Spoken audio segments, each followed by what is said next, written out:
We talk a lot. MLAs talk a lot. One thing I'd like to change about my work, I would like to be government. If young people see this as something that they want to contribute to, I would say do it. My name is Renaud, and I am the MLA for St. Albert and the Shadow Minister for Community and Social Services. Why politics? Well, I thought that having a seat at the table to make better decisions was something I wanted to do. So instead of being in the community just criticizing government for really bad decisions, bad budgets, I thought that I could do a better job and contribute more at the table, the decision-making table. NDP aligned with my values, and so I looked at the other political parties at the time. I mean, they're really, provincially two strong ones now, but at the time there were, I think, 4 or 5. And the New Democrats really did align with my values, valuing public education, public health care, just their view, actually, fiscal responsibility, but also responsibility for community. So the blend of those two things were really important to me. And I actually had a lot of admiration for the leader at that time, who was Rachel Notley. We talk a lot. MLAs talk a lot.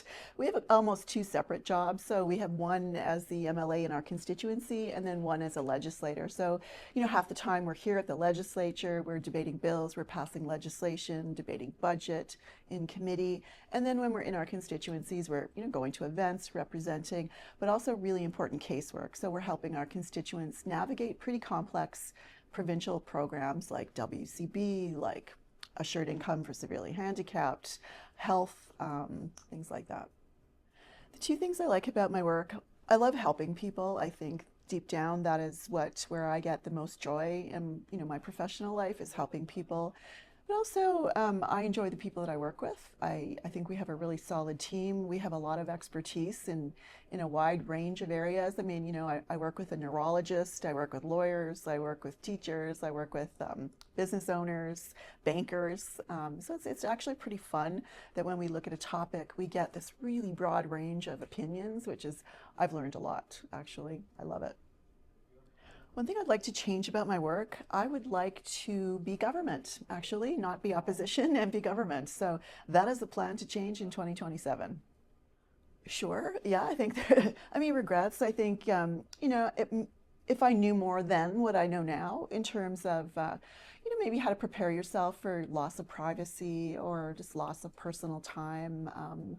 I learned, it took me a few years to learn how to balance your private life, your social life, your downtime and your work, because it can be pretty intense work. But, you find your balance eventually, but no real regrets. My favorite moment at the legislature, well, I think personally was maybe the time that my family was here.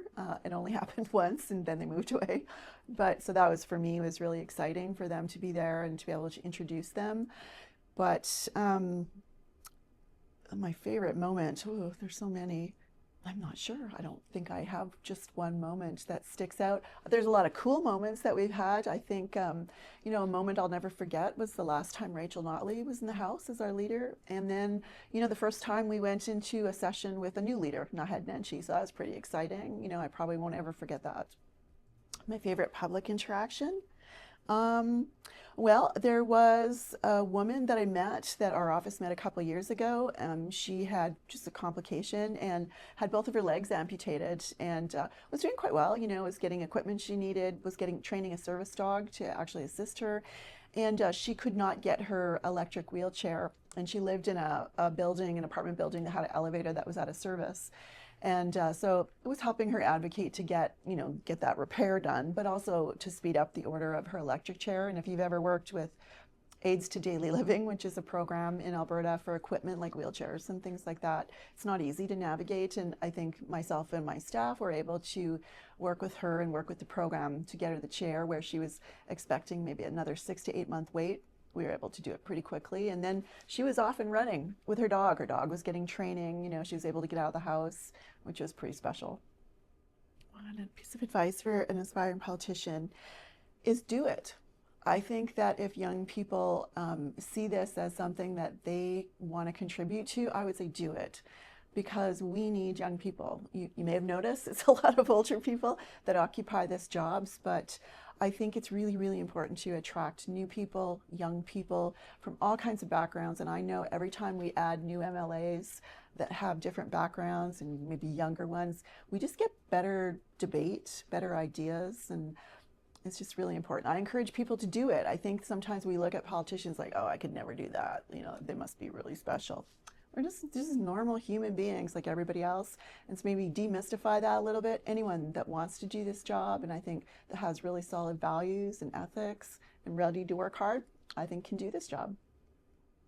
My 10-year vision for my riding will be that I'll be New Democrat. You know, might not be me there at some point. But my vision is that it's strong and it's thriving. St. Albert's just a growing community. All the time, it's just growing. My 10-year vision is that it'll be represented by 2 MLAs. So there's one full MLA, and then there's a piece of an MLA that's attached to like Morinville and Legal and Redwater and all of that. So I think in 10 years, St. Albert will be large enough to have 2 full MLAs like Lethbridge or like Red Deer, and I think that'll be really exciting.